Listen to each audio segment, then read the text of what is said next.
There's a very annoying file that pops up every time the command pause prompt is run. When it runs, it calls up these two files, Ngen and Ngentask, and the other one is Ngen.exe. If you try to disable these two files and rename it like so, xxngen, it doesn't work.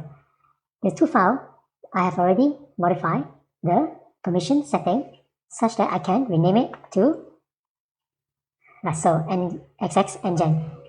Once I've done that, the next time it tries to run, it will fail to locate this file and will not run again. Can you see? If I rename these two files to xxngen.exe and xxngentask.exe, it will not appear here anymore in the task manager. Every time it appears in the task manager, if you're connected to the internet, it will try to download something and slows down your internet access. Let me give you an example. I will look for another file, probably this one. Right click, go to Properties, go to the Security tab, look for your Users and Trusted Installer. Can you see the difference?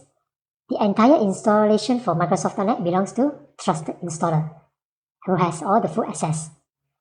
As a user, like myself, I only have read, execute, and read. There is nothing I can do here. There's no checkboxes I can click. All the checkboxes are already disabled. And for Trusted Installer, you cannot change anything because you are only allowed read only inside this folder, Microsoft.NET Framework/version folder. Here, I will teach you how to add permission to yourself instead of only allow Trusted Installer to do so. Now what you want to do is go to the Security tab, click on the Advanced button. Under this name, .exe or whatever file you want to change to, click on the change. Here, it says select users or group. What do you want to change to? Just change to users. Your computer may be different. I'm using a general users. Chat names, click OK.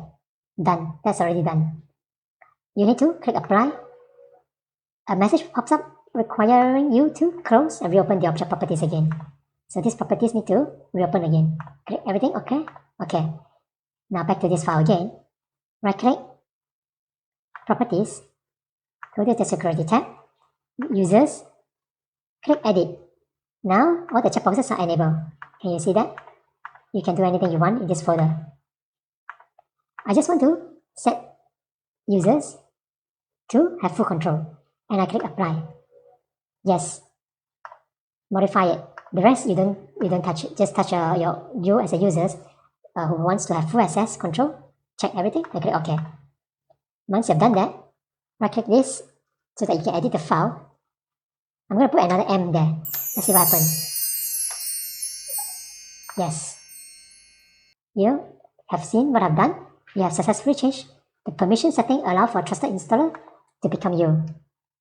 Now I have to rename this back so that I don't mess up the Microsoft.NET file. This is how you change from Trusted Installer to you as the owner of this computer. Bye-bye.